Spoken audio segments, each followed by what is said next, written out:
तो आज की इस क्लास में हम लोग क्या सीखेंगे?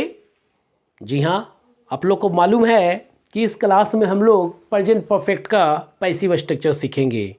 और ये क्यों सीखेंगे आपको ये भी मालूम होना चाहिए, क्योंकि इससे एग्जामिनेशंस में common error, sentence statement, fill in the blanks, cloze test बनाने में तो हेल्पफुल होगा ही यह स्ट्रक्चर्स हमारे लिए। साथ ही साथ ये हमारे लिए एक्टिव से पैसिव बनाने में भी काफ़ी हेल्पफुल होगा। और आपको मालूम है कि पीटी में पैसिव्स के एक्टिव से पैसिव या पैसिव से एक्टिव बनाने के 2 क्वेश्चंस देते ही देते हैं, है ना। और जब आप मेंस की एग्जामिनेशन देते हैं तो उसमें आपको 20 से 22 क्वेश्चंस सॉल्व होते हैं। तो इस प्रकार से ये स्ट्रक्चर्स आपके लिए कितना इम्पोर्टेंट होने वाला है ना, आपसे बेटर कोई समझ नहीं सकता है। क्योंकि एक कॉम्पिटिटिव छात्र के लिए 0.25 अपने आप में अचीव करना, समझिए कि उनको रिजल्ट दिलाने के बराबर होता है। क्योंकि ज़िंदगी में केवल वही लोग सक्सेसफुल हुए हैं जो 0.25 मार्क्स के लिए भी कॉम्पिटिशन्स करते हैं। और यदि आप ये सोचकर पढ़ाई कर रहे हैं कि अरे 1 नंबर कम आएगा तो क्या होगा, तो ये आप मैट्रिक और इंटर वाले एग्जामिनेशंस का फीलिंग मत आने दीजिए अपने अंदर। अदरवाइज आप सर्विस लेने से चूक जाओगे मेरे प्यारे स्टूडेंट्स, है ना।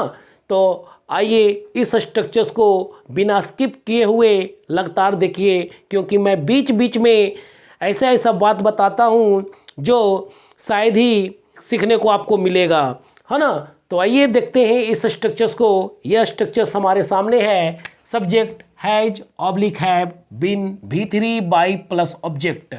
अब इस स्ट्रक्चर्स में एग्जामिनेशन पॉइंट ऑफ व्यू से फिर वही चीज़ आपको चेक करना है। सही सब्जेक्ट के साथ सही वर्ब को चेक कर ले। सही सब्जेक्ट के साथ सही वर्ब को चेक करने का क्या मतलब है आप बहुत अच्छे से जानते हो। और वो देखिए क्या है, जब आप सेंटेंस को ही, सी, इट या सिंगुलर सब्जेक्ट से स्टार्ट करते हैं तो उसके साथ हैज का यूज किया जाता है। यदि आप हैज की जगह हैव का यूज करते हैं तो वो गलत होता है।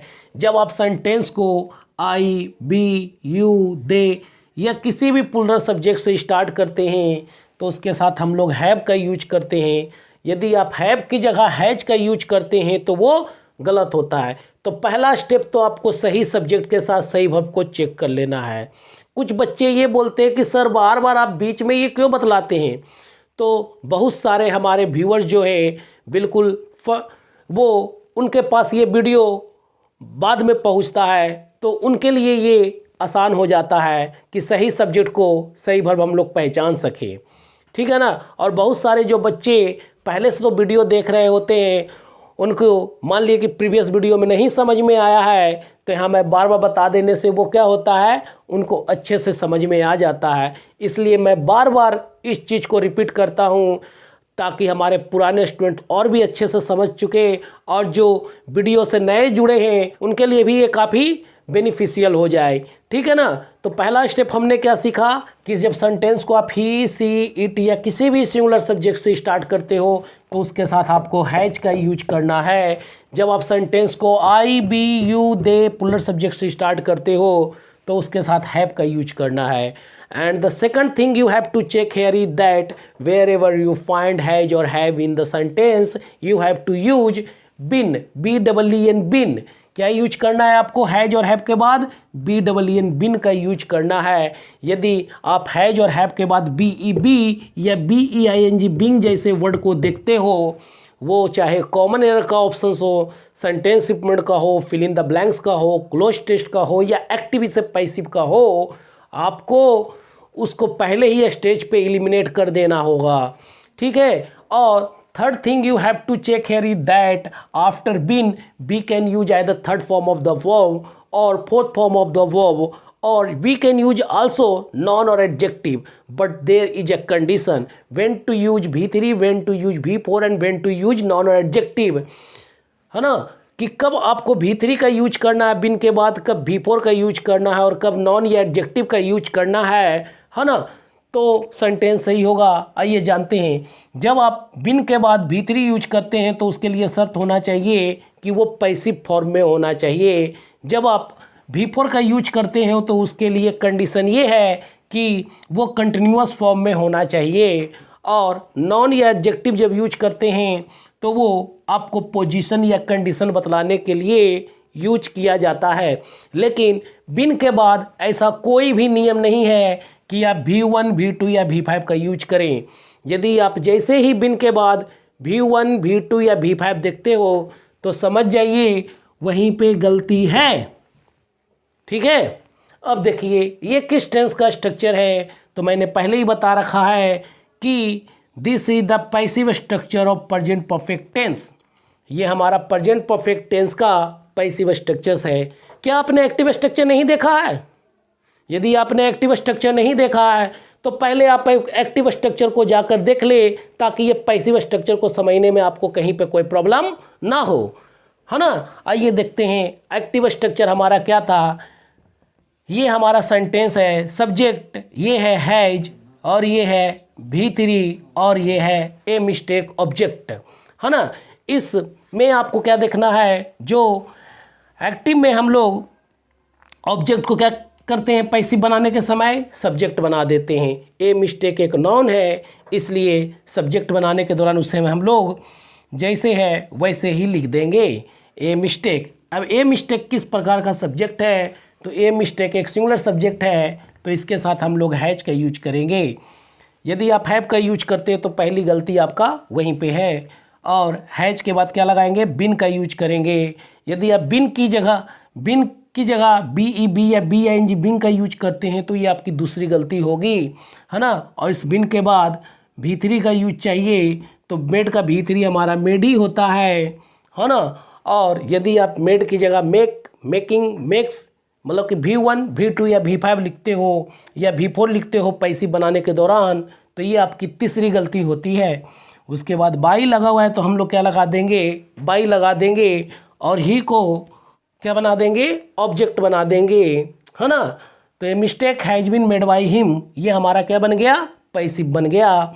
इसी प्रकार से देखिए एग्जाम्पल नंबर 2, दे हैव बिटेन अस, ये हमारा सब्जेक्ट है, ये हैव है, ये V3 है, और ये ऑब्जेक्ट है।